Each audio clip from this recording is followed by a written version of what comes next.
I'm not going to speak for everyone else on this call, but I know when I was a kid, some of the best conversations I ever had were in barbershops. My mom would drop me off at the beginning of the day, get me up in the morning. I didn't want to get up on the Saturday morning. Drop me out there about 9 o'clock in the morning. And we talk about everything. It'd be like 2 to 6 barbers, depending on how busy it was. We talk about sports, about politics, gaming, whatever. And it was just a 6 to 8 hour conversation. I learned a whole lot, including some stuff I probably didn't need to hear at that age that I was. But so I wanted to get some of my friends together, and we're just going to have a free-flowing conversation about VR in general. It's going to be about, we're going to cover Quest 3, we're going to cover game stuff, hardware stuff, software stuff, PSVR2. I'm going to go around the room. I'm just going to go in the order of who's on the screen and my screen right now. Just introduce yourself. Tell us a little bit about yourself, a little bit about your background in the VR. Like stand up in front of the class and tell us about yourself. Standard issue. Yeah. All right, Show, you start off. What's up, everybody? Show Futuristic, longtime VR enthusiast, and just happy to be part of the Black Ebony Crew cast, whatever it is. The Black Avengers. There man, we starting off. We starting off. Dang, he came in guns blazing. We were blazing. gonna wait for that. We were gonna wait. Oh no! All right, JDUNN. My bad. No, it's fine. Good, It's fine. It's no, fine. staying in. We Including making this it laugh. laugh. It's all staying in. This is hilarious. So yeah, it's your boy JDUNN, man. Lover of XR, lover of VR. Excited to be with the crew, with the melanated virtual folks. And it's gonna be an incredible good time that we've been planning this for a while. So I'm looking forward to chopping it up with everybody and having a good talk, man. It's gonna be dope. All right, Marty, who are you? Yo, it's your MARTYDUDE VR. Been playing VR since about 2020. I'm just happy to be here, man. It's cool. Like, I've been following y'all for a while, so this is dope. It's good to get to chit chat with y'all and talk VR. So, shout out. And last, joining the call Clay. I know, late. I'm HEYCALLMECLAY, creator in the VR space. Been doing it since 2020.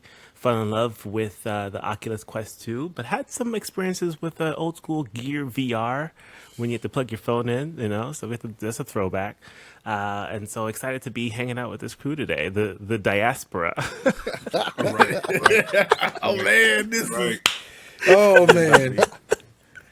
Oh man, How I far love does it. everybody go back? Like Gear VR? Like how far? What's the oldest VR experience that we got? See, that's Ooh, funny. good I'm with Clay, question. man. Yeah, I go back to that. In fact, I got the Gear VR back there, the first one.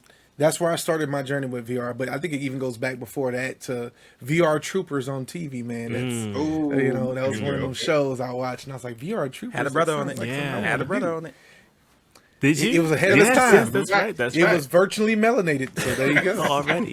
Yeah, it's funny. I remember having a Gear VR, but I think my first VR experience might have been with like a Rift S when someone was just like, oh, like come check out this cool VR thing. And it was like a one-time bit. And I was like, oh, this is so cool. But I never really pulled the trigger for myself until the Quest 2. So that's when I just jumped right in. See, me and you have an almost exact story. So same thing with me. I think we can all say the reason why we didn't jump in right away, because Hey. your boy didn't have $2 or $3 grand to drop on the index plus a $2,000 computer. I'm just Oh saying. my gosh, don't get me started on Absolutely. that fight. I've had that argument for a lot of people. I've had that argument so much. Marty, the PCVR guy, Absolutely. is going to Bro, my throw camera hands in a switched. minute. I don't know what to do. Yeah, what happened? I just automatically switched. I got you. Okay, I got you. But we're leaving all this in. We're leaving all this. I want every tech. I want every tech. 100%. I want every There's every piece nothing of on the video. cutting right. room No, floor. this is He's not right at this all. needs to be. So it says I can't switch it during recording. There we go. All right, Marty, where did your VR recording, or where did your VR experience start with? Mine started in 2017. So I was at a internship. It was a software developer internship. So that was like my first time doing like anything tech. And my mentor gave me this Oculus Go. And I was like, yeah, it's like looking cool toy, whatever. And I put it on. And after that, my life was changed because I was like, nah, this is cool as hell. Yeah. So after that, I was like, I gotta get a VR headset. But I was in college, so I was a little broke. So I was like, okay. I'm out of college. I'm Graduated. Broke don't change for college. Right. We graduated. We got the big boy job, and then after that, we balled out on toys. And so I bought That's the it. Quest 2, and then I got the Index a little bit later that same year. And then after that, it's just been history. Wow, love that. All right, show. Yeah. Would you start in VR? Honestly, Virtual Boy, Nintendo's Virtual Boy. Completely forgot about virtual. Yeah, but Let's I never go. got a chance to actually own one, but I worked in a gaming store at the time. So I got a chance to play with it, and then ever since then, I've been chasing VR. So yeah, I jumped in with everybody else. I started with a Gear when that became a consumer headset, and I skipped the whole PC lane because I'm a Mac guy. So whenever there was something that was consumer accessible and affordable, I would jump in on that level. Okay. And here we are with Quest Wow. 3. All right, I so love it. That's fire. Yeah.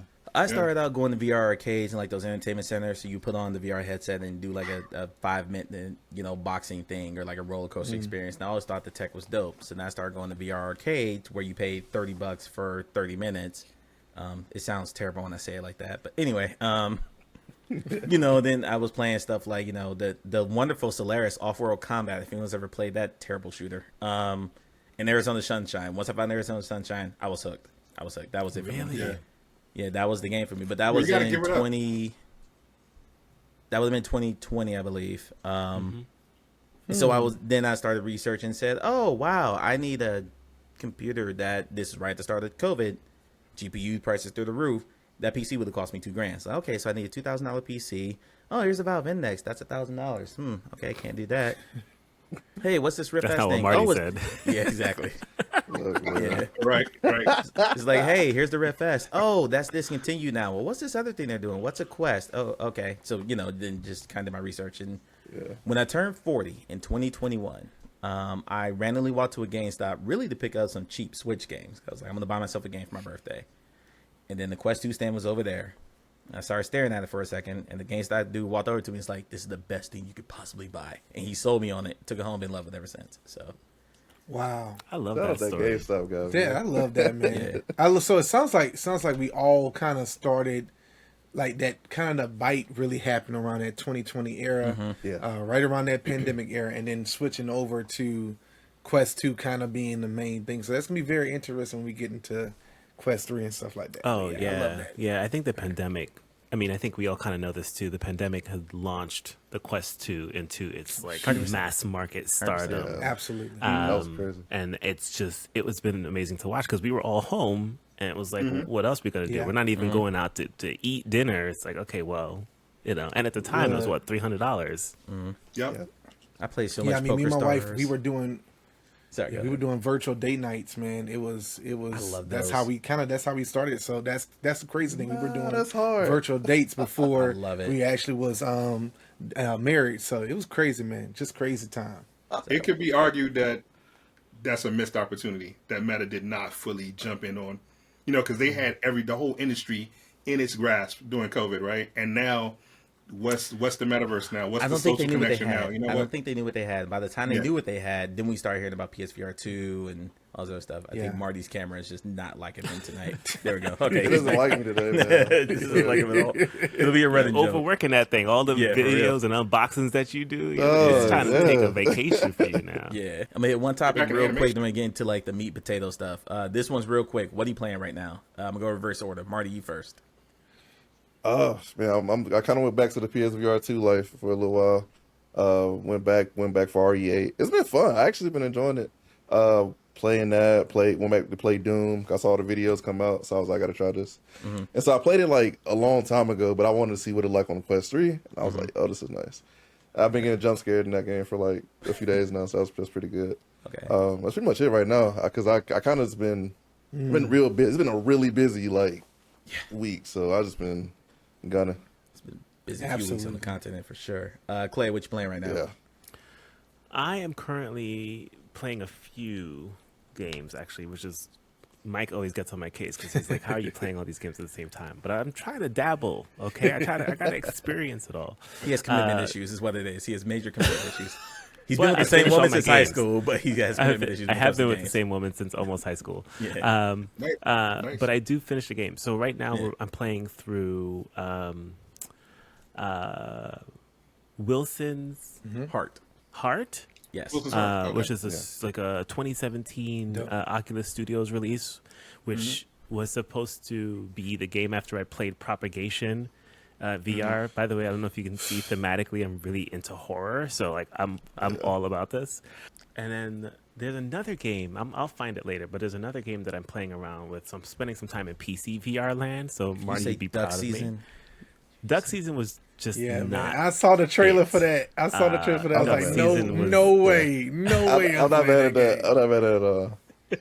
I wanted it to work. The issue with Duck Season wasn't even the gameplay. Like it was just Yes, it so was. you can tell it. Well, okay. Well, not the gameplay mechanic, but it was just not optimized for current gen tech. So it was like straight out of 2017, and it felt like it. Whereas Wilson's Heart, also out of 2017, didn't feel like it. That's a whole other thing that we can go on a tangent.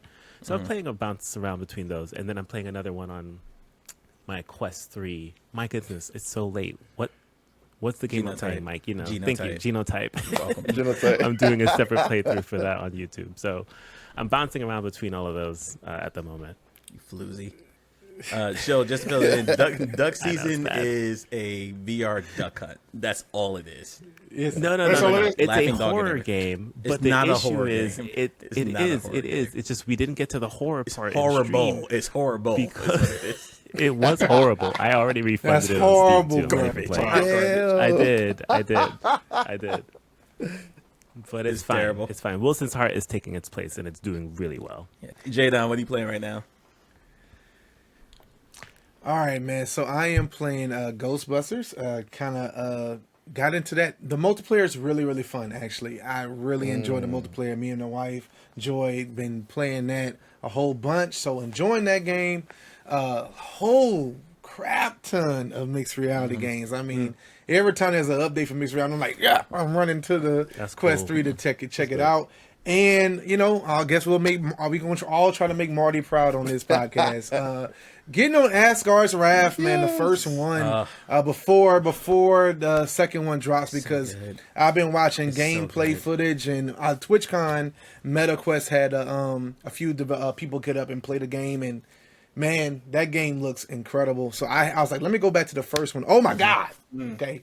PCVR is It's dope. it's king, man, when it comes to them graphics, bro. Like it's crazy what they packed into that game back in the day. So Asgard's Wrath is incredible. So got it for free because you got the Asgard's Wrath 2 stuff with Quest 3, so had to I'm jump with into you. Alright, it. so I got a question PCVR about has that. like hooked me, but like it's still not accessible. It's so much money to get into it. Oh, don't go down that rabbit hole yet. That's gonna be later. Show, target you had a question? Yeah, I got a question about Asgard's Wrath, right? So again, PCVR, different world.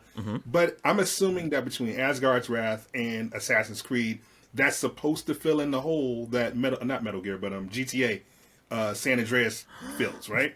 So are these open world experiences, or like is Asgard's Wrath an open world game? I don't understand. Look, we gonna stop it right here. So first of all, nothing fills that hole. fills the gap of GTA. Look at me on the screen. Nothing fills the gap of GTA. Okay, we need. I don't know what's going on. This is my public service announcement. Okay. Where is GTA, Mark? Where is it? Here's All my. right, you here- should no, never here- know. Okay. Here's my theory of what happened with GTA. Hold on, let me huff my copium. Woosah.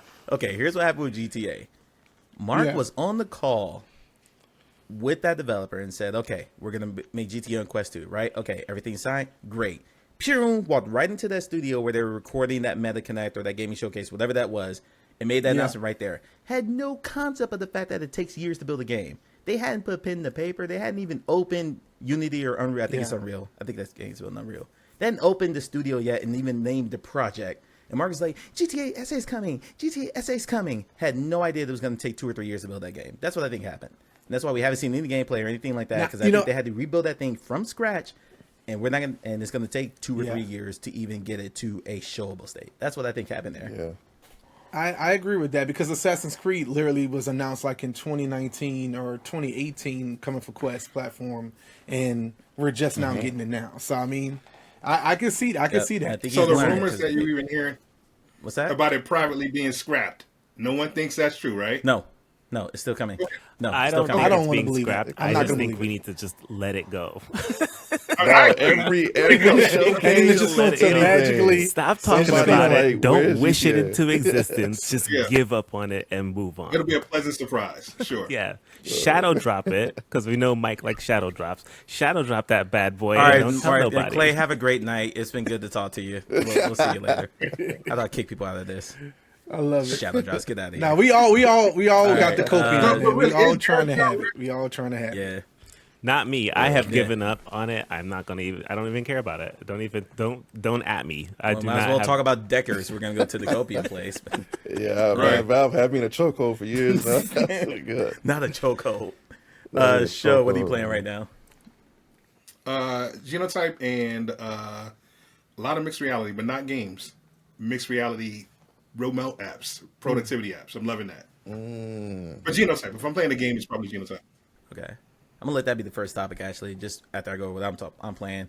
I'm playing Demio Battles, and I'm not sure when this is gonna air. It most likely airs before that game comes out, but I do have a review copy of that, so I'm playing that.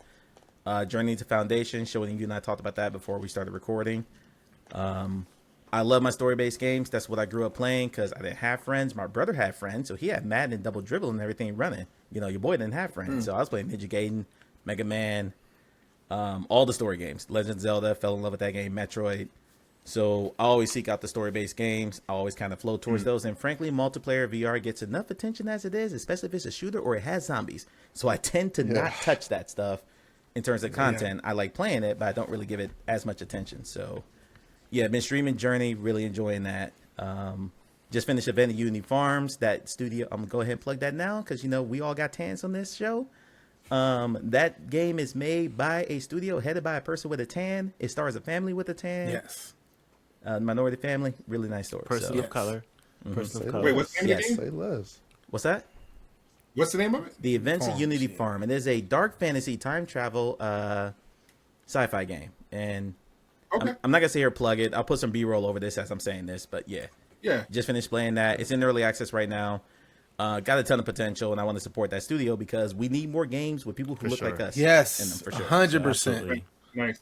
You know what? Absolutely. I did get a key for that. I'm gonna start playing that like ASAP because I noticed that and I was like, we need more of this, and I need to be pushing that a lot more. So I appreciate you bringing that up.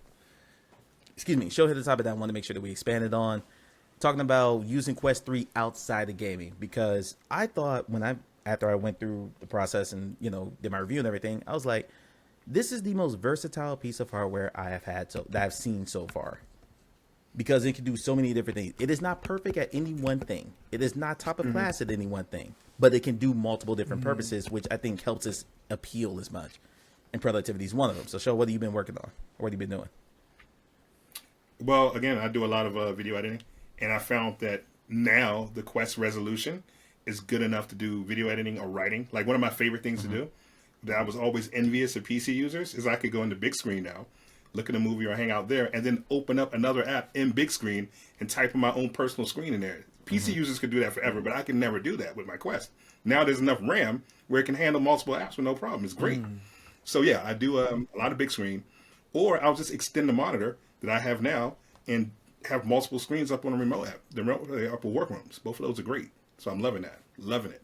Absolutely. It's one of those things that I've been doing now for a while. So like when I first got the Quest 2, one of the first apps I downloaded was Immersed. And then when Workrooms came out, being able to have remote meetings with people, and it was something that was baked into the software, kind of into the hardware, something that was first party, was something really big. And I began to work with schools and different things like that using that technology. My biggest gripe, and we gonna open it up. We going in tonight. Go Okay, ahead. my biggest gripe with it is from the day I got into Immersed in all of these applications. I'm like, man, the day I can take my Quest on a vacation or take it to the office or take it to the library, no laptop with me, nothing else, just a Quest.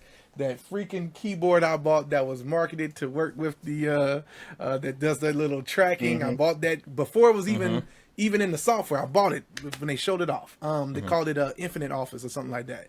I got all that. I want to be able to take it somewhere and remotely connect to my computer. And I had it for an instance before I could afford a PC to do PCVR. I had something called Shadow PC.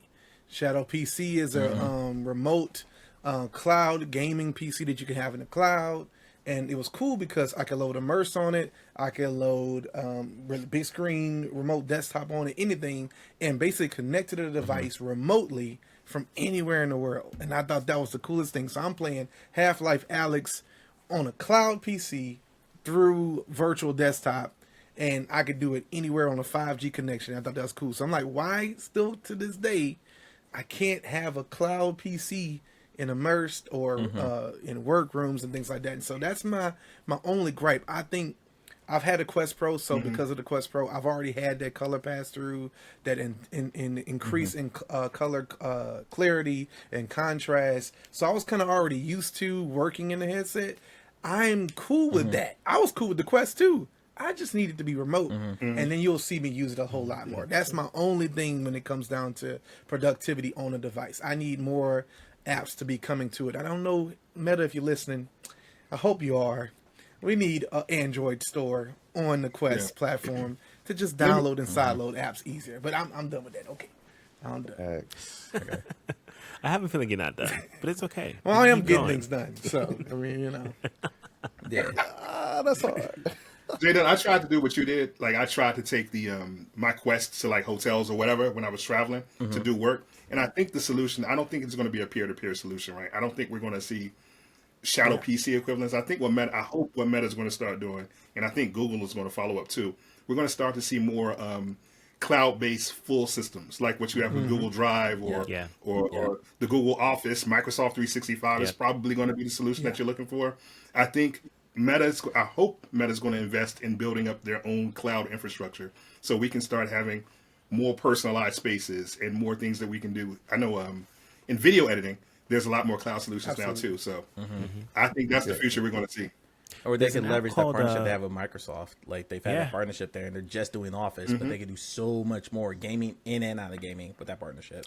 But the whole They suite, do have whole the suite on cloud there. 365 thing they're marketing, but I don't want to spend another $40 a month just to get a cloud PC when I have That's a true. Mac here. And I just let me It's very simple. I use there's a software called Splashtop. It works great on my iPad. I can remote into my iPad, and it's like butterly smooth. I can play a game remotely. I mean, you can do that with Steam clients. So I'm like, just give me remote connection, mouse control, and I'm ready to go, baby. Let's go. That's the problem. Clay, you got a point you had to make? Yeah, there's an app that I was playing around with called Fluid on the App Lab, where it's you don't need a PC or anything, but it is a lot of cloud-based things. So once you log in, you connect a wireless keyboard and mouse, and then your whole system is there, so you can actually access all your Google Drive documents and things like that. While it's not a full remote into a desktop, if most of your work is on the Google Cloud, then that's also something pretty sufficient without having a specific remote in PC. And you can have as many monitors. Well, I don't know how many monitors you can have, but you can get a few of those. I've also tried Immersed, especially with the Quest Pro. And I did do a lot of multi-screening remote work from the Quest Pro for a while before it came out. And then we ended up going back into the office anyway, so then I didn't need the multi-screens as much. But I did use it a bit. Yeah. Okay. Marty, you have any experience with working in Man, VR? I'm a lazy bum. I haven't used my Quest He's for like video anything games. productive. No, yeah, because usually like a lot of times I'm playing my Quest, I'm probably getting off work. I'm like, throw me into the world somewhere. So I haven't used it for productivity. But I think coming up, I do want to see if it has things that will help me with like getting my animation and stuff done. That'd be dope if I could find something like that. So I think that's my first like real kind of voyage into doing productivity stuff with the Quest. Marty, what kind of animation do you do? So my first animation was so I started off, I think when I started doing animation last year, I think. Last year, and I got my first kind of like full length animation out this year. So that was like, it was a FNAF animation. So Five Nights at Freddy's. man. Oh, that's cool. I just did like a horror one because I did a little voice acting and stuff like that for it. Camera work, lighting, all that stuff. And so my next one I'm gonna do is gonna be like also horror. It's gonna be backrooms and stuff like that. Because I always see it like on YouTube and stuff like that, and I was like, I like the series. I like horror. I like online horror stuff. So I was like, I'm gonna try to do it and try to get into it. And that one did really good. I got like almost 80,000 views. So that was like, Nice. so it did really well.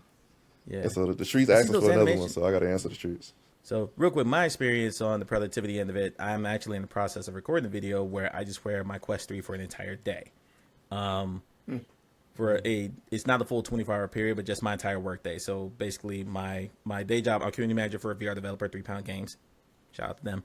And then like editing stuff right into my stream. So I'm going to wear it for like almost 18 straight hours. Wow. Swapping out battery packs and stuff because we're going to talk about the Oh, battery power man. issue on Quest 3 later. Oh, man. Yeah. You just woke up today and chose violence, huh? That's what this is. Oh, yes, That's we what are. this is. Oh, yes, we are. I have 3 different sources that I can charge my Quest 3 with. But yeah, that's one of the things.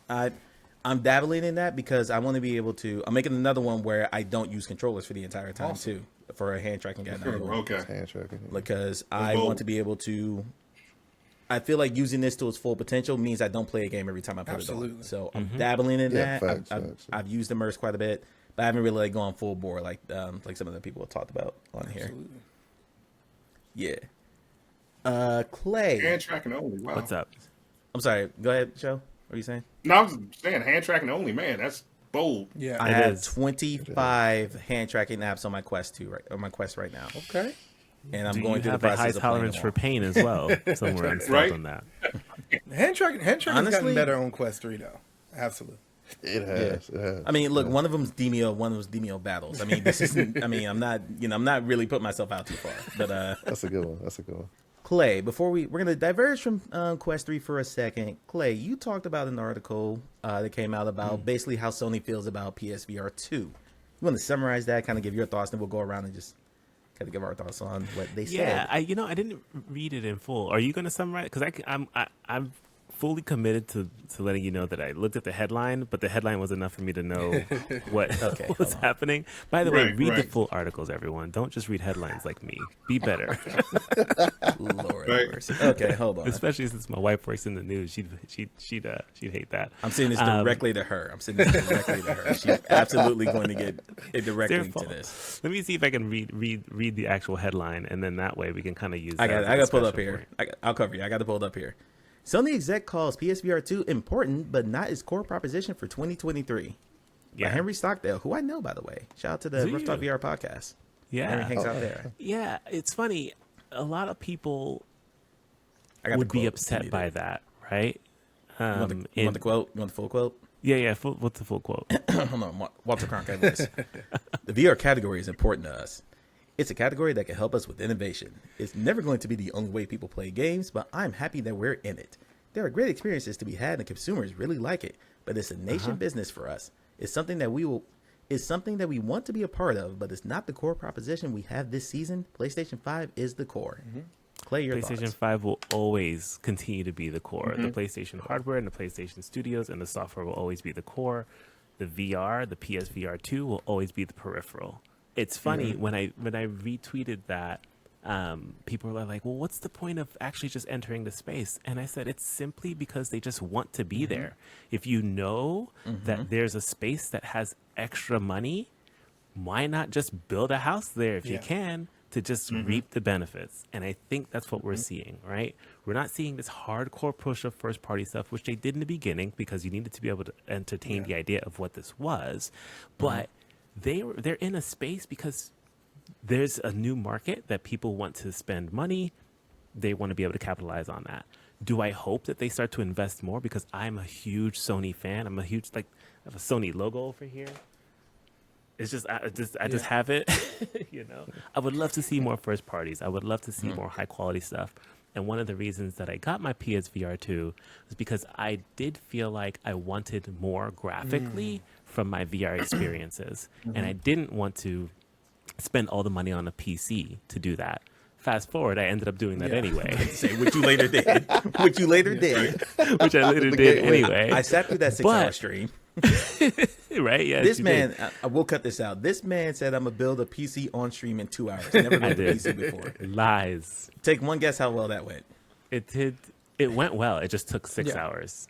Yeah, I You went to weren't bed at 2 done. a.m. You couldn't boot it when you ended the stream. I could boot it. I couldn't install Windows. Big difference. Oh, Huge man. Big difference. I was able to get a boot, but I couldn't get install Windows, so I spent the next day installing Windows. Okay. So yeah, so Sorry, that's go the ahead. PSVR experience for me, and I loved my PSVR2. I know that this is something we'll probably end up touching on a little bit, which is, when you decide to buy a game, where do you buy it? So that's my current dilemma. Go there now. But yeah, we could talk about that. So anyway, this is a lazy river. Wherever you want to go, lazy. I love it. We'll just flow with it. I love it. So yeah, graphically, the PSVR2 stunning, and it gave me exactly what I needed without having to spend $1,000 on an index, another $1,000 on a PC, and I fell in love with it right away. And Horizon Call of the Mountain is my game of the year for VR. Resident Evil 8, while really, really good, I enjoyed that too, but it's not like my... you can tell that it was a little bit of a port because it felt like a flat game that was ported into VR. Like there's some interactions that I wish Resident Evil 8 actually brought to life in VR that it didn't do.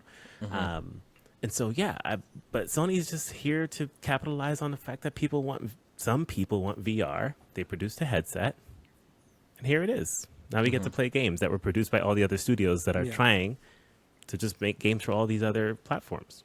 Yeah. So that's my headline. Stepping on that, it's one of those things where, you go back to PSVR, just the first one. I mean, they were pioneers. I mean, this is where, if you listen to the gamer tags and different people who started their channels around that time, this was like the thing that made them fall in love with VR in the first place. So, I mean, PlayStation knows what they're doing. The other flip side of this is there's been rumors, of course, about Nintendo getting into the fray with VR. And so when you think about, let's just be honest, when you think about competition, it's like, well, PlayStation's like, well, we don't really have no competition. There's no one who could touch us. If we was decide to give it all we wanted for, if they was to go all in, I mean, no one will be able to challenge them in gaming, right? So they're going to wait until other companies come into the fray, when others come in. I mean, Xbox, there was this tease last year with the CEO of Microsoft and Zuck talking about, maybe next time we get on stage, we'll have Flight Simulator and we'll be playing it together. And I thought, oh my God, they're going to bring in VR cloud game streaming or something like that with Xbox. No, he was talking about the flat screen version with cloud gaming, which I'm absolutely excited to do. Don't get it twisted. But I'm expecting, and I mean, Xbox still doesn't even look at VR as something they're trying to get into. But I can guarantee a Nintendo entering that arena, with Apple coming in now with what they're going to be doing with the Vision Pro and gaming as well. Like this, it's going to get very heavy. And I think PlayStation will then begin to churn out those types of games. I think I take it as a Quest 2, Quest 3 kind of started a fire. And I think 2024, we're going to start seeing some competition come in those gaming arenas a lot more often. I think, I think the Quest 2 and the Quest 3 created a market of like places to sow the seed, right? And now other businesses are thinking, can I play in this space? Can I hang out here? And I think Sony, I mean, this is my like conspiracy theorist self is, let's push out a headset that can just be, that can exist. And then we'll reap the benefits of all of these developers, publishers who want to push out their games because they need more than the Quest platform to continue to thrive. There's Pico. And then we'll see what happens. That's how I think. Yeah, that's good. Marty, you also on the PSVR2, so your thoughts on that quote when you read it, and your overall thoughts on PSVR2 versus Quest right now. I ain't gonna lie, when I read the headline, I was like, duh. I mean, you can he was see, like, water's clear. What else do you want? Yeah. People were surprised. I'm like, no, like if you look at this past 8 months with the PSVR2's been out, they're radio silent on the whole the ecosystem. Like, there hasn't been like a UI updates. There hasn't been like themes. There hasn't been like a whole bunch of like stuff that Meta would do. We got to compare the two because they're two titans in the space, right? Yeah. And so it's like if you compare Meta support for the Quest headsets versus PlayStation's, is like night and day. And so it's obvious that PlayStation is supporting their more on the PS5 side because they're getting like a lot of like first party games this year, like Final Fantasy, Spider-Man just came out. You can see where their pushes are for their space. That's where the money is. But it's like some people thought of it as a thing as like, okay, I don't need to buy a PSVR 2. And I mean, it's a good option. Like I always say, like for people who I recommend PSVR 2, too, if you want cheaper PCVR, that's the cheapest you're really about gonna get. Yeah. So, it's still a good option, but it's like if you're expecting like meta level support for your headset, you ain't gonna get it from Sony right now. Maybe next year, maybe in a few years, but right now, no. Yeah, so Show, you look like you got something on your mind.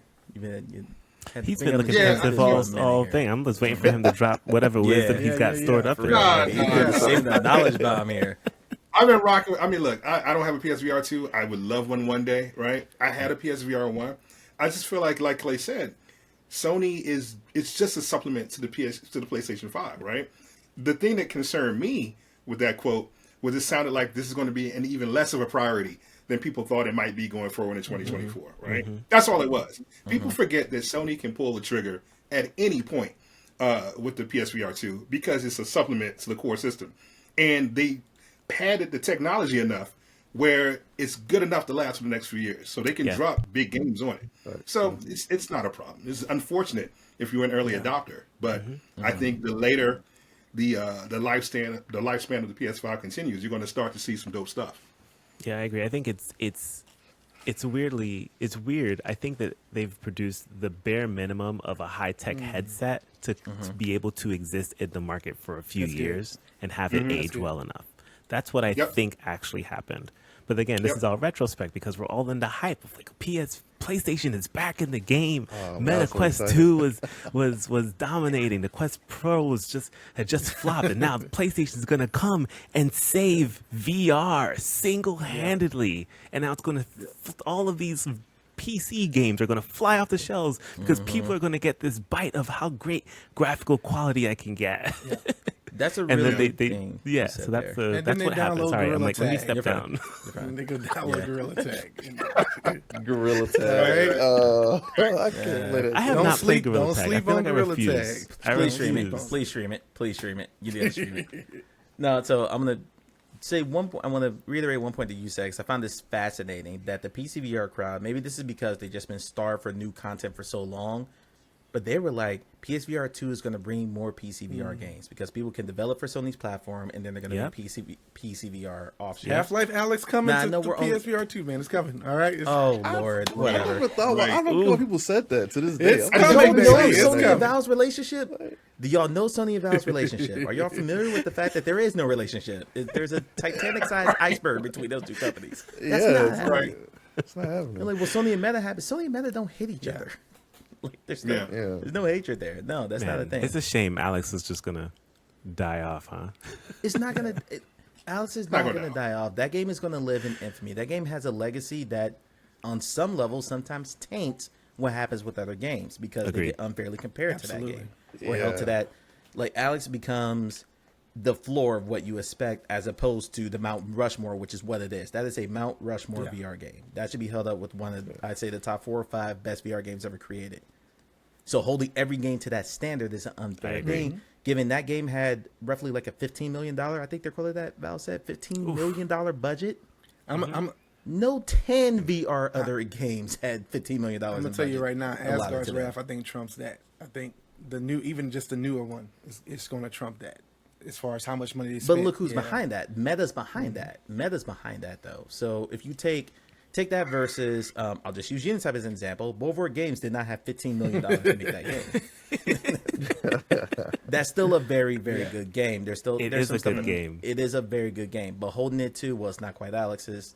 Nothing's going to be Alex. And that drives me insane. But anyway, the original point I was trying to make was that I thought it was interesting that the PCVR crowd was saying we're going to get more PCVR games because PSVR2 exists. To date, that hasn't happened yet. Maybe it happens in the future and I talked to one of my coworkers about this because he said it's not like, oh, the graphics are the same, so you just move it here. Like, no, those are 2 completely different software development kits. Marty, you could talk more to this. You're talking about 2 completely different development kits. So that's 2 completely different sets of optimization, 2 like rounds of beta tests and all that stuff that you have to do. It's not just apples to apples there. Yeah, most people think you can just take like a PC game and just throw it over to a console and it works just like perfect. Like, no, that's like you got to rebuild it from like the ground up. It's not easy whatsoever. But honestly, like, because even when I got caught up in the hype when the PSVR came out, so I was like, by the way, so did I. I'm not saying that like I saw it coming. I got up in the hype too. I was like, let's do this, you know? Yeah. But that's the dangerous thing about being like in like so tied so close to community sometimes. it's hard to take a step back and be like, okay, realistically, what's gonna happen? Because I was like, man, if PSVR takes off, people might kind of get pushed towards PCVR through the pipeline, because it has happened. Like, I've had people who I talked to, they've got PSVR2s and then went and got like actual PCVR headsets. Really? Yeah, some people have. So I was surprised too. Yeah. Usually, that's a lot of money to put in with the But Marty, let me ask you something. So you do software, you understand the software, because I don't understand the software pipelines, right? But yeah, I'm a software engineer. okay, so does it make more sense to follow the engine? So for example, right, if games are made flat or in VR using Unreal Engine 5, is it easier to port a game on a hardware that supports Unreal Engine 5? Is that more plug and play? I understand there's some work, but is that still more of a plug and play process? From what I understand of game dev, it'd be easy. It'd be easy if it's on the same engine. But it's like, it's still like a lot of limitations. Like if you're going from, well, it'd probably be easy to go from easier, like relatively easier. Sure. Yeah. I'm trying to think. The reason I'm asking is, oh, go ahead. I'm sorry. Go ahead. What I'm trying to think of is like, it would be easy to go to PC to PS5 or PS5 to PC.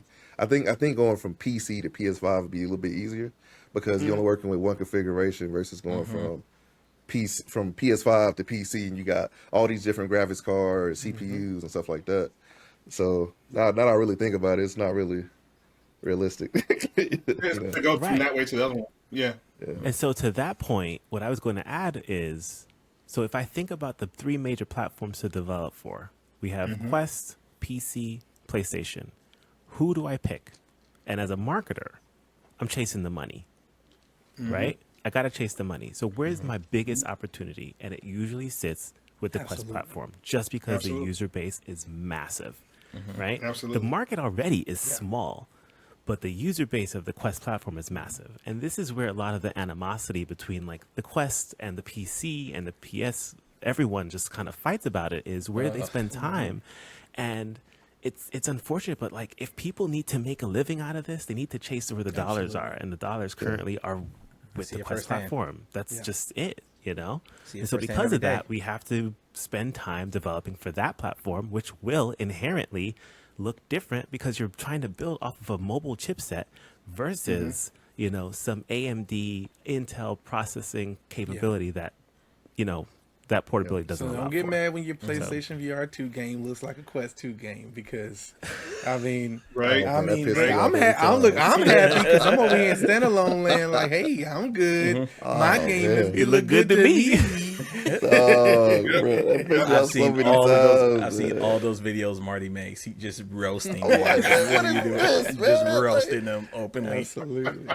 Yeah, I probably did burn a lot of bridges doing that, but it's how I feel though. It's like, if I'm paying like this much for like this experience, I don't. And even though I love my standalone games now, because like I've been playing a lot more standalone games now that the Quest 3's come out, because it looks amazing. Not gonna lie, it looks really good, Stunning. And so I've been doing a lot more. But it's like, if I got a PS5, which is about the equivalent of like a 20 series, maybe like a low 30 series. Man, I want like some graphics, Right.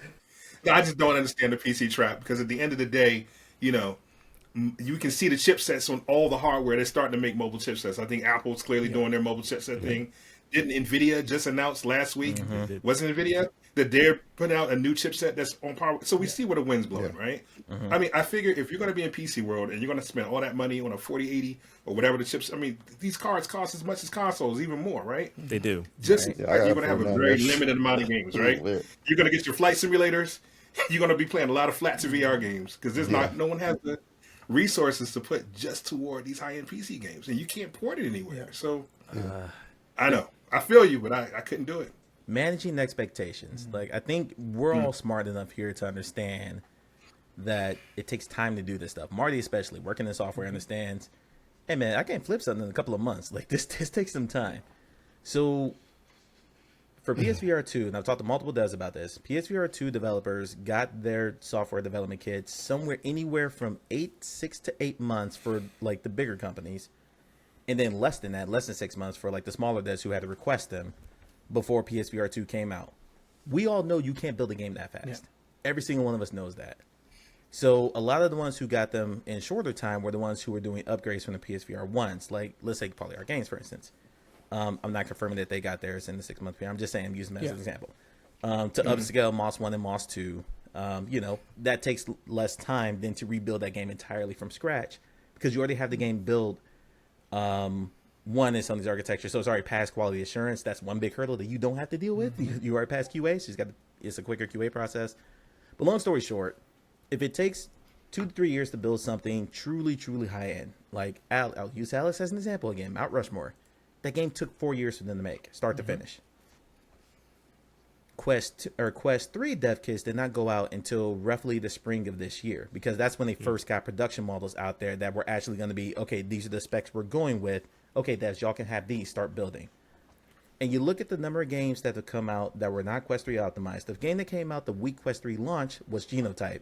I did a review the day that game came out. The minute it came out, my review was up. The first 15 comments are the Quest 3 enhancements.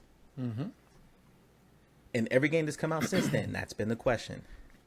Yeah. And so I'm talking about managing expectations in terms of, I think we're a good year away from seeing the top end of what Quest 3 can do and the top end of what PSVR2 can do, because I think there's stuff that's being worked on right now that we don't know about that's going to blow our minds. He just blew my mind. I didn't know that they didn't get them in 5 months. That's hardware manufacturing. You got to put that thing together, and then you got to make probably 100 of these things, and even then the software is not entirely there yet, because they're still testing the software. And we can have a whole conversation about how wonderful the Meta OS is. Listen. Well, this is, I want to just run with that, because one of the things that you don't realize, I think people look at the Quest 2. I mean, we all sound like we all kind of got the Quest 2s very early on in its journey. I mean, it's the most updated device I've ever owned, more than an iPhone, more than anything. So I want to say they started off like I think when I first got the Quest 2, it was like on OS version 18 or 19, and we were on 59 at this 59. Point. So, you think about that, and going back and watching, I've never seen Tim Cook, which I'm a huge Apple fan. I've listened to every CEO's keynote. I just was watching Apple before we got on here. I've never seen the John Carmacks and the Boz Tanks and the Zucks, who literally post so much about the inner workings of how the Quest platform works, right? And so I think about a year from now, I mean, heck, they showed off Quest 3 and said, here's this augment system we're going to have, and here's some features we're going to have with the Ray-Bans and things like that we're going to do. But they're not coming until next year. I don't even think the XR2 Gen 2 has fully even been tapped in. I mean, think about where we are 2 years into almost 3 years into the Quest 2, and they say, oh, we just found 20% extra GPU and 15%. I think this thing is super underclocked. And I don't even think Asgard's Wrath, I don't even think Assassin's Creed, none of these games are specifically going to really tap into that chip until sometime, like you said, sometime next year. And I think the Quest 3 is going to blow our mind in a year of what it's going to be capable of doing. But I mean, think about like Asgard's Wrath 2 or the clips that we've seen in an Assassin's Creed, and then couple that with what Red Matter looks like. And think about what that could be in 2 years, right? Those guys are wizards. When you play Red Matter, you're like, what am I looking at? Bro, that game is gorgeous. and that's the point. So the thing that's making me excited, and this is because I know Mike works with a developer. Literally, that's his job. And we have a software engineer on here. You have to target the lowest, the most common device. So Quest 2 was the target for Asgard's Wrath 2. Quest 2 was the target for Assassin's Creed, and they're going to run great on those devices. It's just going to run better on Quest 3, right? But as time goes on, we're going to begin to see updates to the platform. Like, we're just starting to see Quest 1 games like BOGO and all these other ones, certain versions fall off because there's going to be things to replace them, So my thing is, we just got to give the platform time to breathe. And I think we're going to be heavily surprised. And the flip side of that, it's my last thing on it, is Project Avalanche is still in the background somewhere. Their cloud gaming architecture that they're working on. And there's been strings of codes in some of the data mining that's been done. And we don't know what that's going to bring. That's going to probably bring PC level gaming to Quest 2, because Quest 2 still has a shelf life. So you gotta think about Quest 2's not really going anywhere, at least for the next year and a half. So what are you gonna do when you have games that just cannot run on the Quest 2 hardware? Well, now you got that Project Avalanche that can come in and do those jobs as well. It's gonna give it a Yeah, second give it a life. second life. All right, Yeah. show. Yo, show. Well, as far as Project Avalanche, I think that's a big question mark, right? Because that's basically what Stadia was doing, and we just don't have the network speeds to pull it off yet. So I don't know what that is yet. I think that's still just strings of code. So I don't know what that's going to be, if it's going to be full cloud gaming or not. But to the other point I wanted to make is I think people are sleeping on the huge success of MR, Oh, wow. and not just for productivity, Yeah, facts. right? Like when you look at, I think people were taken aback by Demio or BAM when you can have this little miniaturized gaming world in your space, and people can either co-play in the same space or play remotely. Think of all the indie flat games like a Zelda or something from traditional gaming that could be put love into this that. new space. That's just a Speaking whole my new language. category that no one ever considered. So I think that's very exciting. Absolutely. You turned me on right there, buddy. I'm just gonna be honest with you. I need some 2.5D type Sonic games Right? and Yes. bring all those types of Yes. things. I mean, we've been seeing the mixed reality capture of with virtual desktop where you can kind of turn off the green screen and key off some colors and do that. I think that's cool, but I need it to be baked in, man. Give me some baked in some of that stuff. Yeah. Yeah. So then on the other bridge I was gonna go down on the PSVR2 side of it. Marty, I referenced this a second ago. Marty has made multiple very funny videos, and I'll make sure they're overlaid as I'm saying this. Just roasting some of these releases that came out: Firewall Ultra, Crossfire Sierra Squad, my God. Hellsweeper, No Man's Sky. Before we got this foveated rendering update, and we're starting to see developers say, you know what, we're gonna hold on this, we're gonna push it out. And I think I want to say that that's in response to some of the backlash that's been happening over like the Hellsweeper release.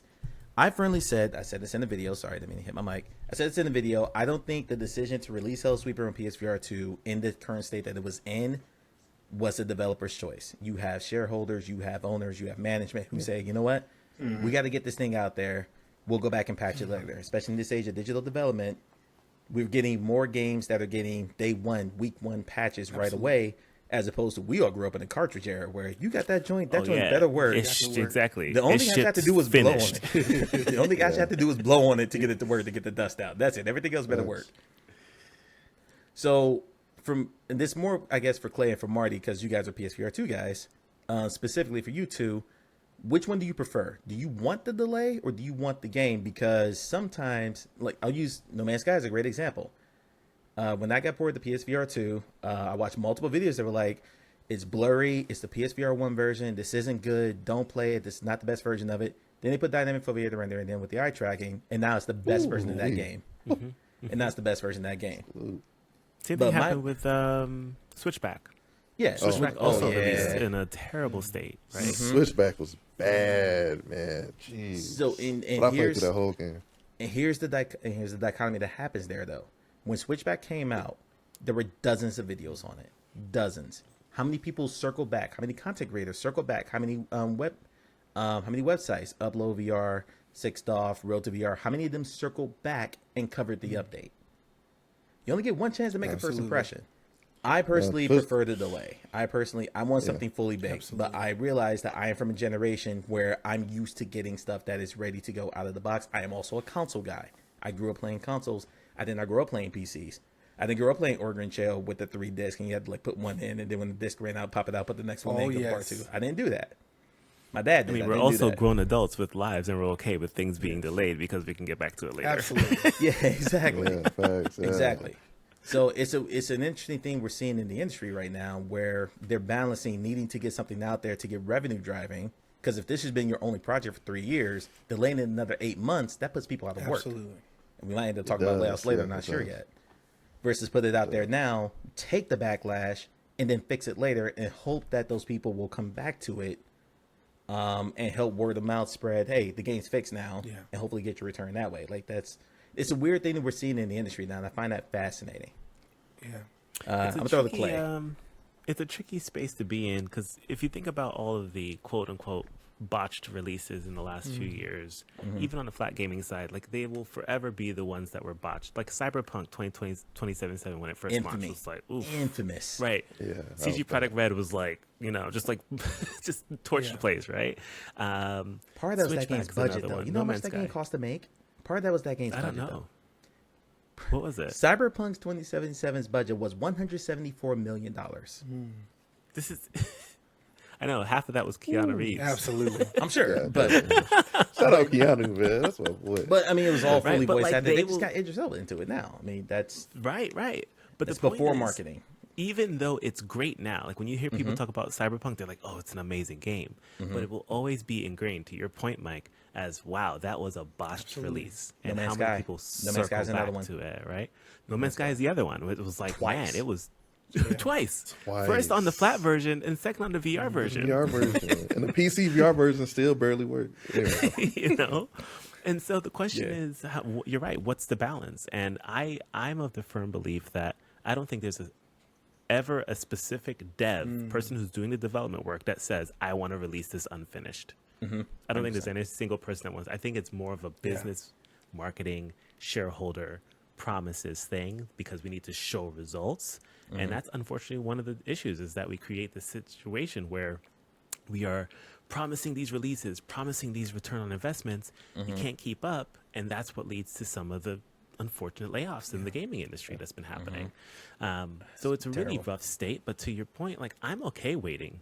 Please delay Madison a whole other year. I want a really big product because I grew up on finished products, right? Like Spider-Man released a couple weeks ago and already had a day one patch.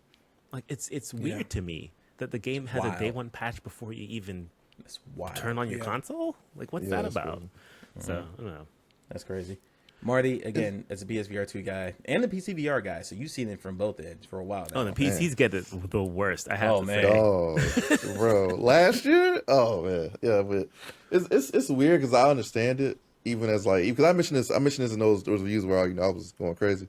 That I'm a dev, I get it. I understand if a customer wants something and they paying the money, you got to get it out when you got to get it out. But at the same time, it's like there has to be some give there because if I'm spending like $30, it's like these games ain't cheap, man. These like $30 a pop, some on 40. So it's like I want something finished, so push it back. So you know I don't because me personally, there's so much content coming out day by day or week by week. I'm probably not gonna circle back and do another review of like a game like Switchback. Like No Man's Sky was special because that's like my baby. You know, I love No Man's Sky, I'm a space dude. But it's like for a lot of these VR games, they don't have the what's the word?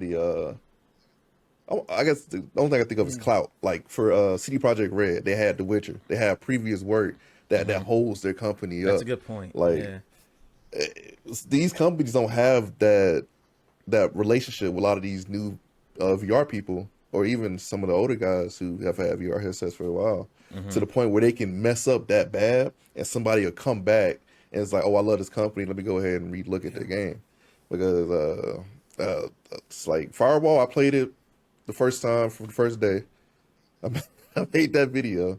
I went back a few weeks later and I played it. It was a lot better, but I haven't laughed touched so it in hard like through 2 that months. video. I laughed so Bro, hard through that. I was so crying. mad, bro. I was 30. crying. Oh, they got me for $40. Oh, they got me for $40 on that. But it's like, it's just like, please delay it if you can. But if you can't, be transparent, because I agree. there was one dev who was it? One of the devs came out before the game was like, hey, it's gonna be, you know, like this. I forgot who it was. I want to give him credit, but I can't think off the top of my head. Like, be transparent. Like, hey, we couldn't finish. You know, we got Shaft on the release. So. Are we okay with devs? And the answer is yes, but I'll put the question out there: pushing games out even at the last minute. I mean, I know that Mike gets on my case because he's like, no one ever confirmed Madison to come out on Halloween. There was one trailer that said Halloween. We just assumed Are we it was about to have a Halloween this shadow year. drop conversation? Are we really No, about to have a shadow no. drop? Okay. But never confirmed the that? devs, no, they never officially confirmed Halloween. wow. Exactly, right? Everyone got duped. Yeah, I know. But they Not came out everyone. today with a tweet that says we're everyone. going to push it. And Vertigo 2, the devs for Vertigo 2 also pushed it out till next year, right? And so, is there a acceptable timeline for when they should announce things should be pushed out? Do we even care? I am fine as long as they're not pre-orders. It can be that's an good. hour. It can be an hour before. As long as you don't have money already invested in that, it's okay to say, you know what, this is not ready, because you don't make that decision unless you know the game is not in a playable state yet. And we have all played games on release day. Again, I've watched all of Marty's videos on games that definitely needed some more time in the oven. Even on Quest, like anyone played Gambit? Like I can name, Oh Nah, my we don't even God. talk about that. like I can name. Oh, We'll talk about Gambit. We don't talk about Gambit. No, there's multiple games out there that just, the flip side of it, of releasing something that is that bad, it is almost impossible to recover from that. Yeah. And whenever you hear games like No Man's Sky, like Cyberpunk, they're the exception rather than the rule. For every one of those games, there's 100 that released that were trash and never recovered from that. True. So I am always going to be on the side of the delay, even though as a gamer it pisses me off. I also realize, hey, I'm going to get something closer to a finished product. And Lord, and like Marty mentioned it, in the last 2 years, we've gotten some real crap on flat screen and in VR. Yeah. You want to play We Redfall? did. You want to play Redfall? Redfall, anybody? Wow, Want to you play just- again, you chose violence today. That's I hear you. Forspoken? Was it Forspoken or Forsaken? I can't even remember. The game was so bad I can't even. Thank you. I couldn't even remember. Forspoken. So bad I couldn't remember the Oh name of my it. Yeah. God. Do we need to talk about these? that one hurt. Go ahead, Show.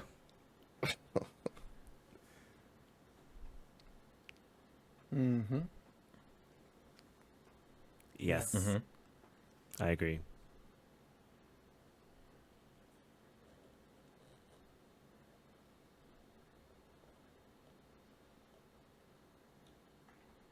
Yeah.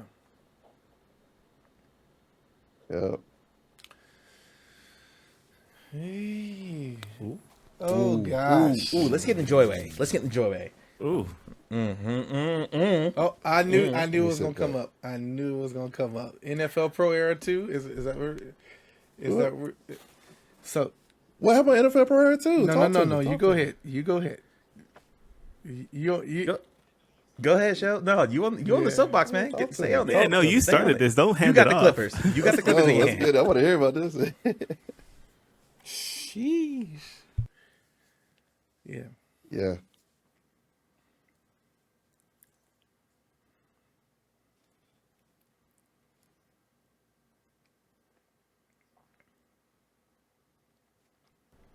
Yeah. Not here's The Madden route. What? It's the Madden model.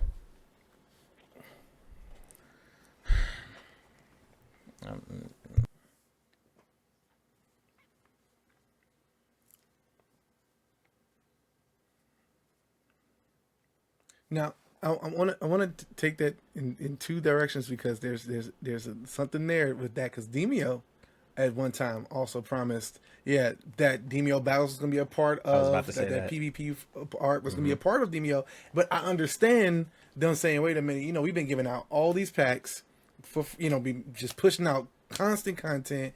We need to make this something separate, and I think our audience would understand it, and in that case we do. And for them, right? The NFL Pro Era, I gotta get on. You should have never mentioned it, but I'm happy you did. Was the promise? The only reason why I originally bought the game was for the my multiplayer. tea. I mean, I was super excited. They even said they had multiplayer in it. You get in it and you realize it's not actually multiplayer against other. Like, you couldn't play. This is the original one. You could play multiplayer, really? but it was like just tossing the ball to one another and playing little mini games. It wasn't full on, but it was like, oh, we're coming. It's coming. It's coming. It's coming. I don't want to And play then catch. when I saw the announcement for NFL Pro Era 2, I was excited. It's like, you know what? Cool. You couldn't get it done. You probably going to have this a Quest 3 launch title. It's going to look incredible on the Quest 3. It's going to be incredible. All these, multiplayer stuff is cool. And then it comes out. That's and the last then- topic. And then the graphics still look the same. And the multiplayer, You seem like there's you no have, wide you get choked receiver up over mode. there, So Jay? then they this is the Seems thing. like- They just came out. They just came Y'all out can- and y'all said, can feel him we holding have back. multiplayer, but there's no wide receiver mode yet. That's not this year. So now you like another promise of, oh, will we get that mode in this game, or will that be? This is when people, we appreciate that this is a licensed, one of the first licensed sports games on the platform. So off the bat, it's a great game. There's no shade on that. It's a great game. It's just we want a Madden in VR, and we still don't have that yet. And so I'm talking to you, Status Pro. We we're gonna hold you to your words. We need more. Like, we need more. You've been calling a lot of people out on this really have. I podcast. love You've it. just been pointing at the we camera have too. more. You guys. We need more, because I want these games to work. I want the platform to grow. I don't want this to be a stigma against the Quest platform. I don't want it to be a stigma against VR as a whole. And so I'm tired of seeing these broken promises of games. It's like, if you could have just said we're going to charge $20 DLC for this, I would have been just fine with that. You're talking to, we're all content creators who at some point, whether we get codes or we don't get codes, we've had to buy these games a lot of times. And this is my money I'm spending on these games, and I want to be able to get something from it. So it saddens me when I buy a game, and I understand the costs and how much time it takes and how many employees is employed, but it's really tiresome when you buy a game that doesn't look what you were told it should have. So communicate. I'm gonna jump back on. I can't remember who said it. I'm gonna apologize because it was just said 5 minutes ago. The difference between them and Resolution and Joyway is clout. Joyway, I'm gonna go into Joyway for a minute. Joyway has a really long history of working on 15 games at once and maybe putting out 2 of them. That game Dead Hook that came out early this year is a reskin version of a game called Outlier that they canceled. It is the exact same engine. They just reskinned it. I thought I saw that game before somewhere. That is Outlier. That is Outlier. It looks familiar. You That just is told Outlier. this dude that that Santa Claus existed. You just wrecked his whole life, man. No, because I was looking at this game. I'm like, bro, some game within the past I've seen this before. That is Oh my Outlier. God. Yep. That makes sense. There was like 2 Upload VR showcases ago. They showed 2 games that were on Apple Lab, Red Flowers, and I can't remember the other one. Strive Face, like we talked about, was supposed to come out in the original game, and then we're not sure, and then they launched the beta of it, and the campaign was like 30 minutes long or something ridiculously short, and it pissed off their entire community. So they pulled it back out and pulled it back out of the beta and said, okay, we're gonna go back to the drawing board, and then they announced Fates. So it's one thing to continually put out these promises of project after project after project, and then pull it back and say, oh, never mind, we're gonna do this thing now. Versus go with Resolution as an example. If they say, hey, we're going to put something out, this is the first time. Demio Battles is the first time, and I'm going to try really hard not to violate my NDA by finishing this sentence. Demio Battles is the first time that they have pulled back and said, okay, we were going to do this thing, but now we're going to do this thing. But up until then, Resolution has been very consistent with putting out their products and updating their products and porting them to, they're on every platform you can possibly name. XRLE, Pico, PSVR2, they're everywhere. And it's everywhere. Like, I didn't even know I had a PC version of it until I checked my library, and I was like, oh, I have Demio here too. It happened to me too. Exactly. They're going to be an Apple Vision Pro. Like, they're very, very consistent, and when they say they're going to do something, they're going to do something. Yep.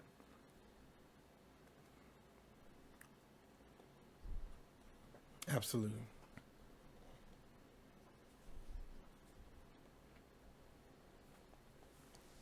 Mm-hmm.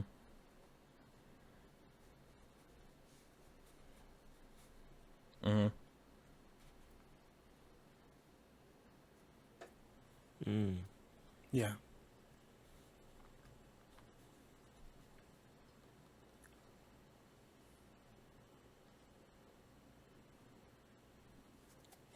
Mm-hmm.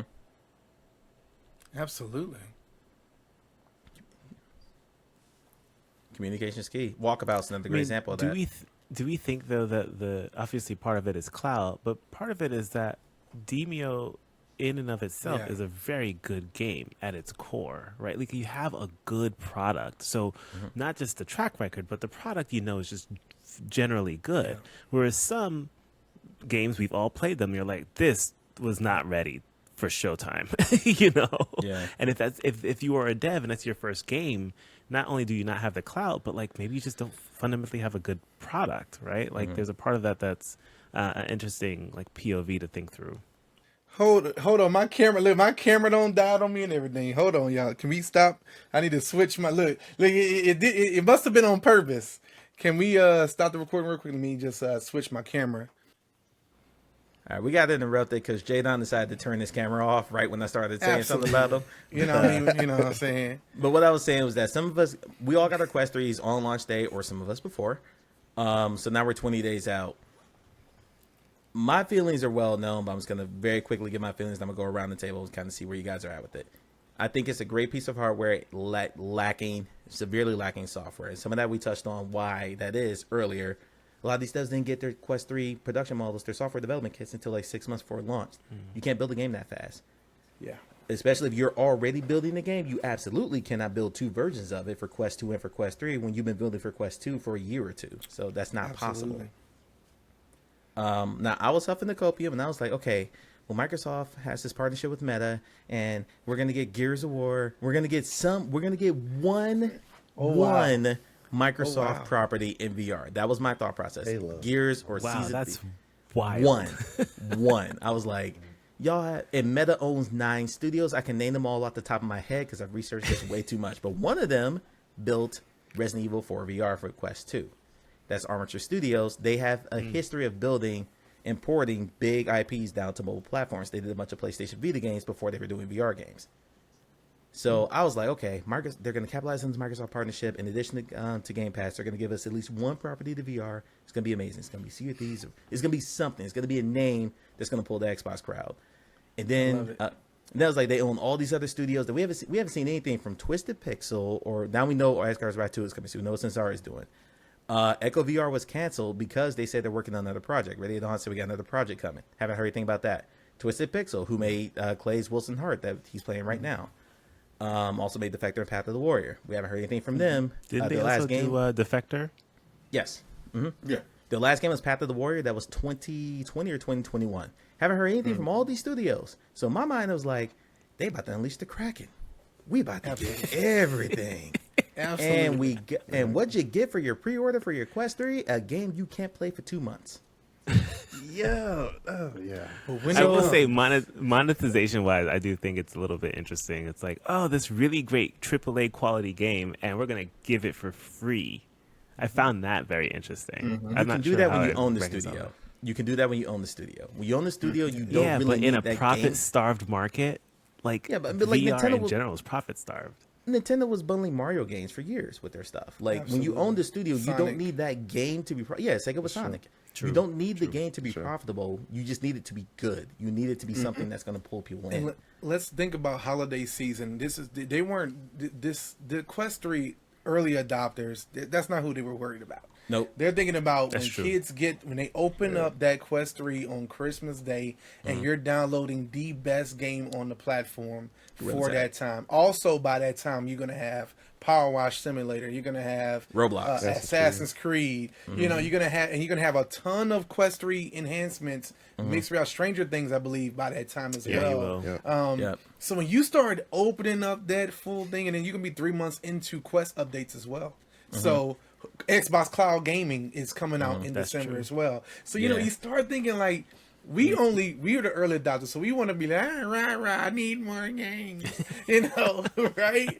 And the flip side, that's what we are. All of us are going, I need more games. And Meta's like, yo, just wait until December, you know, when that's our main focus right now, right? And then when you cross over into the new year, you know, now you got retention. See, now they can use those numbers from Christmas for the retention numbers, saying, look at how long a 60-hour game, y'all. Let's take a moment for standalone VR. Okay, a 60-hour game. So 60-hour plus game. They keep saying 60 hours. It's 6 hours and 1 minute, by the way.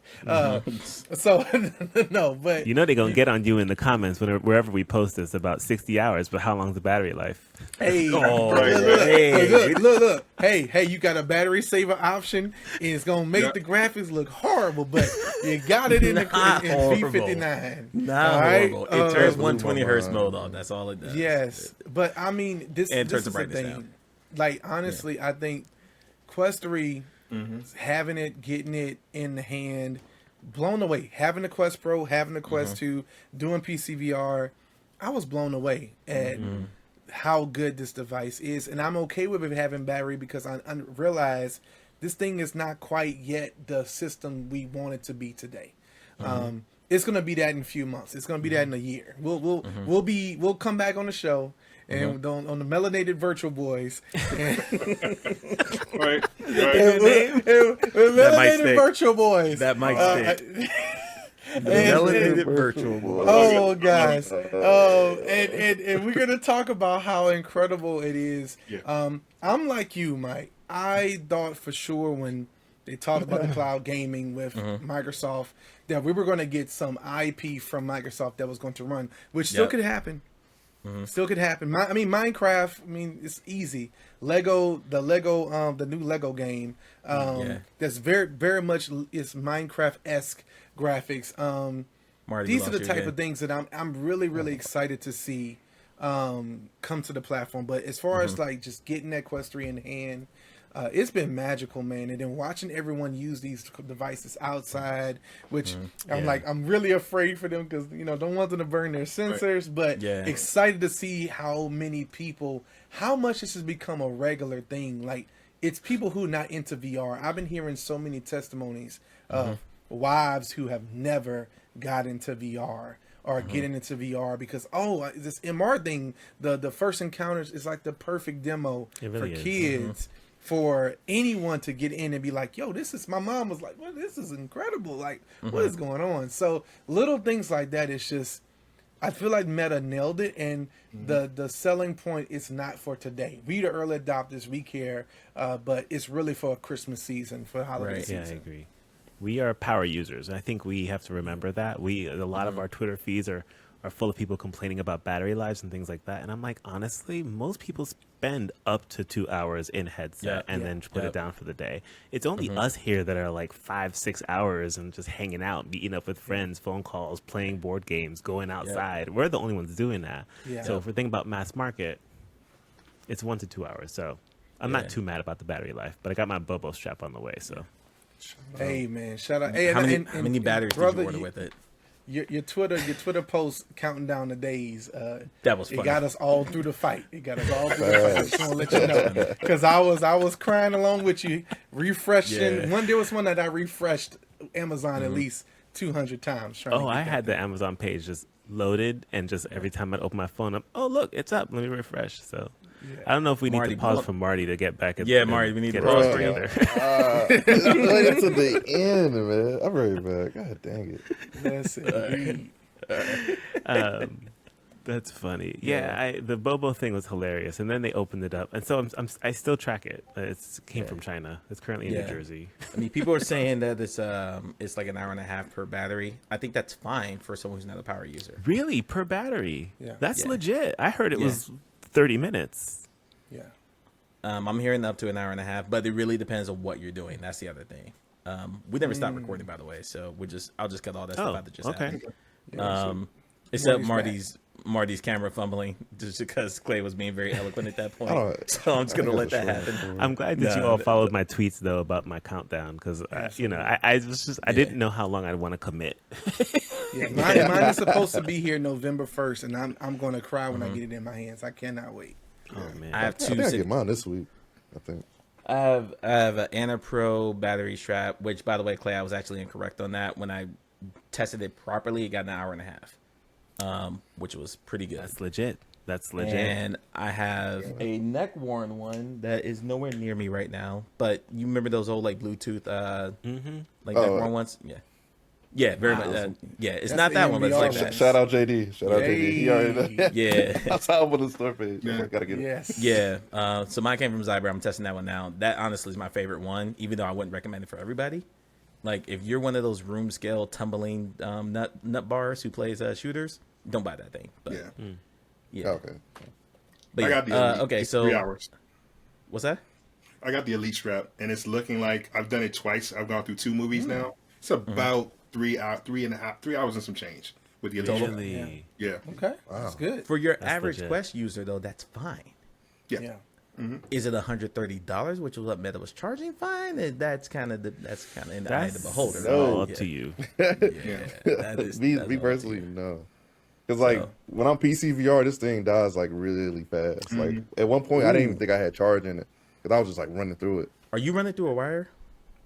Because me and Clay just figured Sometimes I do something wire, out. sometimes I do virtual Yeah. desktop. Me and So Clay just Mike, figured Mike this has out. been on this journey with me because I've been trying to figure it out. I can only get up to 3 hours with wired PCVR, but if you have a USB-C port on your PC and you use your link cable, I think that's the way to go because Mike's Yeah. able to get close to 6 hours with a wired. 6+.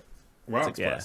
That's Again, good. who's doing 6 hours in VR? Mike is, but like here we are. I mean, hey, Shout out. Because Mike's a crazy person who records entire game playthroughs before he does 6-minute reviews for no Wow. views. So, I love it. all right. So we talked about PSVR. We talked about PSVR2. We talked about Quest 3. We talked about launches of both. We talked a little bit about the present. Now about the future. What are you excited about in the next 12 months? Show, I'm gonna start with you. I'm going to cheat because I got 2 answers, right? Gotcha. Okay, The first one, I'm excited about what Quest is going to do with their core software. I'm not talking about games coming. I expect that, right? But I want to see the quality of life improvements and the features that they start adding to Quest on version 70, right? I want to see what that looks like. I think that's going to be really exciting. And Okay. I believe Valve Deckard is coming. I do think it's going to be here in late 2024. I do believe it, and I think we're Have going your to see. copium. Go ahead, take your hit. I'm- Yeah, take your hit. Why wouldn't it come though? What else is Valve doing? Right? Why wouldn't it come? They've insisted that they have not left the VR space. We saw what Steam Deck is, and we know that the Valve Deckard is going to build off the Steam Deck, working with it in some way. So I think it's coming. I'm not spending $1,000 to play better looking versions of games I can already play right now. And PCVR development is slowly dying, so I'm gonna cut all that out. Oh wow, there goes that. Have my Yeah, money. Take my money now. And the PCVR diehards, man, and I love it. I man. love it. Trust me, it's it's the graphics are gorgeous, but man, Yeah, like to me, it's Take my money. it's back to the Quest 3 thing. It's like it's gonna be fantastic hardware. It's gonna be top tier, top class hardware. I'm worried about the software, and I hope Valve launches it. I hope they do what they did with Alex. I hope they launch it with a top tier game. yeah, That will get me interested. So wait, just hold on a second. Let's talk about my man. What's his name from? What's his name? Elijah, the guy who made a Medieval, and now he's diehard Quest guy. Dropped for whatever legal dispute is going on with them now. The reason I'm saying Deckard is a real thing and it's going to be a real option because everyone's not going to want to ride with Meta. Agreed. Meta is a behemoth, right? And there is a space for independent PC games that don't have to be big budget. That's on a platform that people can make on an indie level or on a big budget level and put it out on hardware that they know, which is Steam. Yeah. They trust Valve, and I expect that to happen. Yeah, because So I Pico think really it's gonna filled be a that real- void. Pico and HTC didn't really Pico! fill that void. I'm not sure about Pico. Pico was never going to be a threat. That's an overseas company with a whole bunch of different standards. Valve is not that. yeah. Wasn't Pico going out of business? Just I kidding. mean, Oh, no, wait, no. they got let's it. hey, not you go talk there. you talk about some clickbait. That's clickbait. Yeah. That's the Yeah. good. Man. Got me right in there. I was like, Yeah. dang. All right, J Don, next 12 months, what are you excited about? Definitely, I'm with Show, man. The core system of Quest. I mean, I'm a Quest lover. Standalone is my love affair. And Joy's cool with that. She's good with me loving on the standalone VRs. And finally having real competition. Maybe not Deckard for me, but I need Meta to have pressure. I need there to be pressure because when you see pressure, we had Android and iOS kind of battles. Things kind of collide. It's like, oh, because iOS does this, Android 12 is going to have this. iOS this has this. Boom. So I want to see when Apple comes into the fray. I want to see some more maturity in the space and see more productivity applications, other types of apps that weren't specifically something that was originally thought of for Quest platform. But even outside of the Quest platform, I'm excited just to see where the space is going to go augmented with augmented reality and mixed reality as a whole. I don't think we've seen a full-scale mixed reality experience yet. I think we're going to see something. I think we're going to see one of the first one of those next year.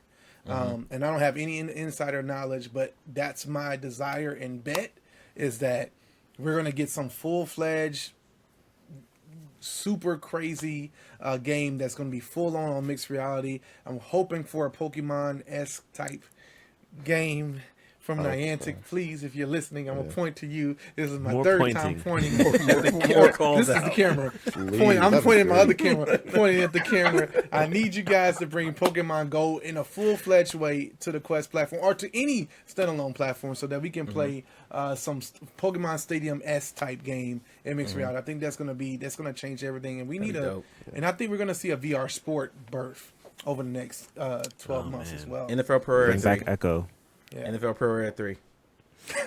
You're gonna say that. I was gonna say bring back Echo. Oh Bring my back Echo god! VR. All right. Clay. I'm done with Mike. Clay, next 12 months, what are you excited about? I would have to say, even though I haven't personally adopted this every day, I am really excited about mixed reality, augmented reality. I will not be buying an Apple Vision Pro. However, I'm excited for what it will bring and the pressure it will bring and the experiences that we can bring to life. Yes. I'm looking forward to the beyond gaming experiences because in order to grow the VR market, we need to go beyond gaming. We need to expand beyond gaming. I think trainings, education, those will be the next big things to show up in the mixed reality space. So I'm excited to get more people in the space through non-gaming means so that people can see that there's value in having this tech. Absolutely. And then for me personally, I'm excited to dig into some of the old catalog. Now that I have this PC, I'm excited to like go back to like the old 2018, 2017 games just to see if they still hold up. All right. Good. Marty, next 12 months, what are you excited about? Right. Besides Decker. I got. That's the first thing I'm gonna talk about. Yeah, go already know. ahead. Like, I gotta agree with Shola, but I hope we see it because the timeline makes sense to me within like the next like year or two, maybe within the next year. Hopefully, I just really like Valve products. I mean, I got the Steam Deck, I got Index. I like what Valve does in terms of like innovating their next piece of like hardware or Android software. So, I'm gonna ride with them. They keep me waiting a long time, but I'm gonna ride with them. But other than that, I'm really interested in the MR stuff. The Quest 3 kind of really sold me on it. It's not something I've been using like every day, but I do see like the use of it, right?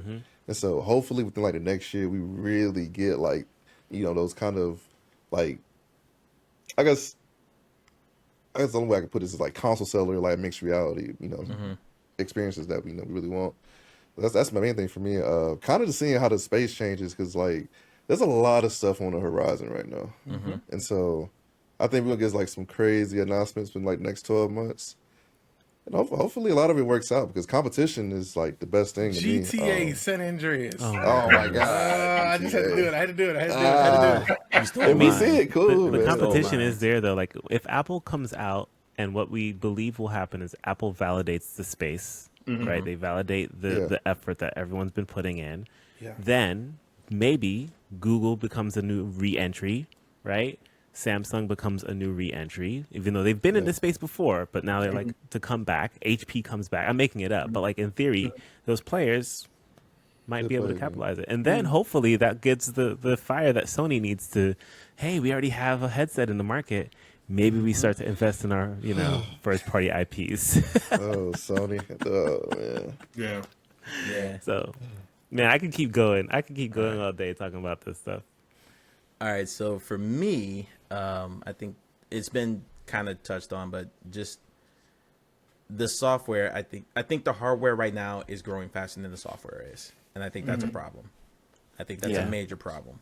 In the last year, starting from the VAR era up until now, and going into Big Sur Beyond, which is now shipping, I counted 12 headsets that have been released.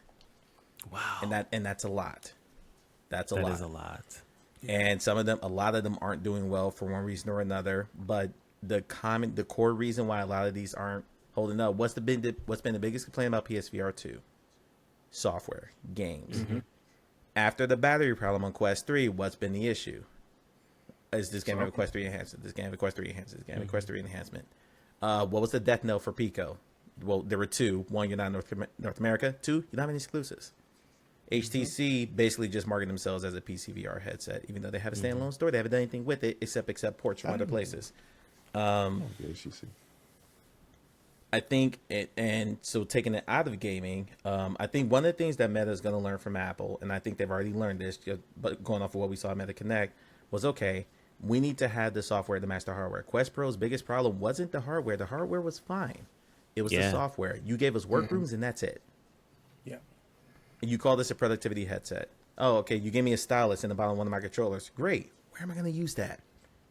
I think the software needs more maturity. I think we needed to see a lot more from that Microsoft partnership that was announced 2 years ago. We're just now getting to Office integration. Like, that needed to happen when Quest Pro launched. And I get that there are a multitude of reasons why that didn't happen. I totally understand that. Developing for that probably took a really long time. I understand that.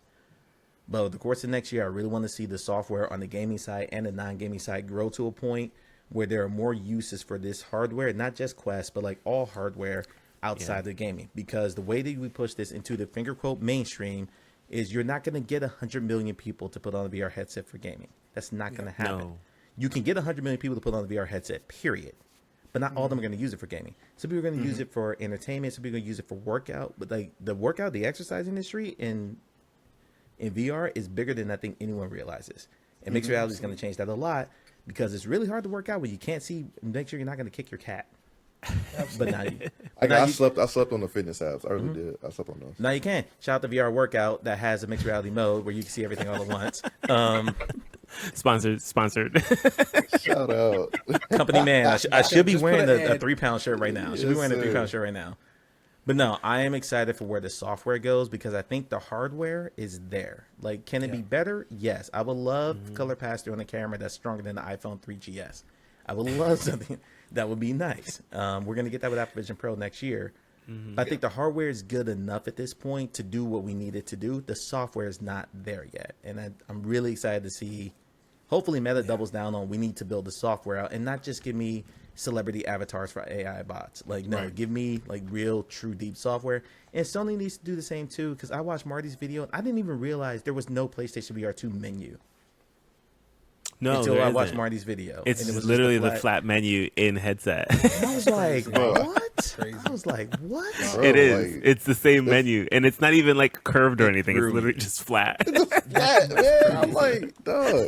That completely threw me. I was like, what are we doing there? So I'm excited to see the software catch up to the hardware, and then the hardware outpace it again. Because usually it's the other way around. Usually the software is so good that the hardware can't run it, and you can't keep up. And then here comes the 4090, and all of a sudden the hardware's caught up. It seems like it's the other way around in VR, where like we got this amazing hardware that can do all these things, but all we're talking about is potential right now. We're talking about potential of what's going to happen in a year from now. What's that? Our hardware cycle is too fast, I think. The Quest 1 came out in 2019, then the Quest 2 came out in 2020. That was only a year later. Now the Quest 3 is 3 years after that. I mean... the PlayStation 4 had a 7-year lifespan. The PlayStation 3 had a similar lifespan before that. Why are we pushing out headsets every 2 to 3 years? 1 to 3 years. And that's just one company. If you look at all the other companies, you're getting a new headset every 6 weeks at this point. Yeah. That's Pimax. Yeah. I think we're gonna get to a point where Quest headsets and standalone headsets will be updated every year. Just being honest, I think we will. I mean, those things are going to get subsidized. But I mean, it's. I'm not going to say it's going to happen. Right now. I'm thinking about more so when it comes down to like what Snapdragon and Qualcomm is doing with their chipset. They just announced the XR2 Gen 2, but then at the Snapdragon Summit, it was like, oh yeah, next year we're going to have. All new XR, chips coming out. It's like, well, man, okay. So now you're thinking about, is Quest Pro coming? Like, is there something else that's going to take advantage of those things? And I mean, that's the part of being an early adopter, man. That's what I love about it. And you talked about I'm not getting the Apple Vision. I got it. I'm getting that thing. I got to have it. No, I want one. My wife ain't gonna be happy. No. But we got 2 of them things. So we've already been like. making plans every dollar. Oh yeah, me and everything me and Joy do, we do it together. So like we already made a decision before the thing was announced. However much it costs, we're gonna make it happen. Now, if I'm not able to, if I don't have a this kidney, is it. That's if I don't have a why they're kidney or doing those liver VR after this, dates. y'all don't know how I flip that y'all, man. But That's where the VR dates are. They're cheap. The ramen ain't real. You know. The ramen ain't real. We gonna have that Vision Pro. But no, seriously, like I'm so excited because I get it. I believe I get what you're saying. we're still we're so early, y'all. We are so early. We are so early, and so this technology in 10 years is going to be the mainstream. 5 years, but it's going to be more mainstream than what it is today. But we're just early, so you're going to pay the cost to be in the early game. But also the benefit of that is that we're going to be the cool kids very soon as this stuff begins to age and get in. So, no. Oh man, I've you never all been cool the kids. Kid. I've never been the cool kid in my You're all entire the life. cool It's not kids. gonna Give me the happen courage to talk to my wife. You're all cool. now. Never gonna happen now. I appreciate it. All right, let's wrap it up. Marty, where can we find you? Plug yourself. Find me on Plug YouTube. where you doing all your work. What you're working on right now. Where can we find your stuff? YouTube, MARTYDUDE VR, MARTYDUDE Animations. I got something coming within the next month. Starting to cycle up. I actually started today, so got back in the blender. My head hurt, but we gonna make it work. I'm gonna try to figure out how to rope it into VR, hopefully. But yeah, a lot of content coming for the animation stuff. I'm taking a little bit of a break from the VR stuff just because I've been pushing. So I'm going back in the office now, so I got to slow that down. Yeah, might be like a video a week here and there, but number one video a week. That's perfectly fine output. Yeah. All right, Clay, where can we find you? What are you working on? Hey, right now? call me Clay on pretty much all platforms, primarily on Twitch, and then we'll be boosting up the YouTube presence. So find me there. I rant a lot about VR on Twitter. So if you want more of the text rants, then find me on Twitter as well. I do a lot of VR streaming, and we're boosting up the YouTube soon. So. Mike, don't make that face. I'm getting there. We'll be doing more. I don't do as much. I don't do as much as you. Do a lot, right? But I enjoy the VR streaming piece of it. So Twitch is my baby right now. So come and hang out and engage. We have a lot of good times. Mike's usually there trolling me, so find me on Twitch. Just keep holding you accountable is what I call it. That's fine. Holding you accountable. Jay, where can we find you? Yes, you can find me on Getting Things Done YouTube channel with my lovely wife Joy Rain. You can also check out all of my rants and not bananas on on all the social medias at JDUNNRRP. You can find me on the Get Into the Metaverse podcast with me and my wife as well. And of course, the Melanated Virtual Boys right here. Is that the name? Is that what No, it's not. It's not. Please don't let this be the name. I just think it's the most. I'm gonna flash it in big words on the screen every time you say it. Melanated Virtual Boys. But no, I'm just enjoying it, man, and just happy to be here with you guys, man. But yeah, that's what you can find all of J Dunn at. So. Yeah. All right, show Futuristic will be back on YouTube soon. Actually, this week, back on YouTube. But that's it. Show Futuristic on all the platforms. That's it. Okay.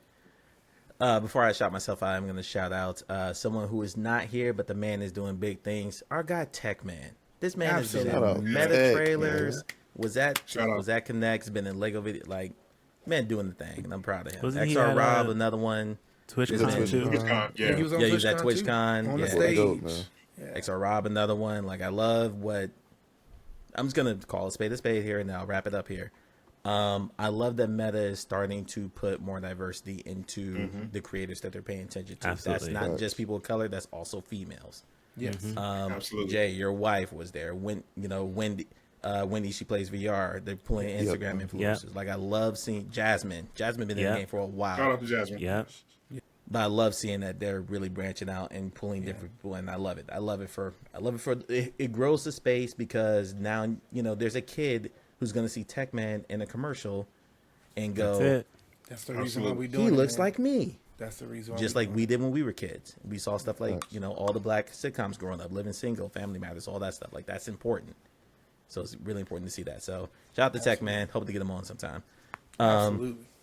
As for me, I'm live open mic on all platforms. You're watching this on YouTube, so obviously you found it here.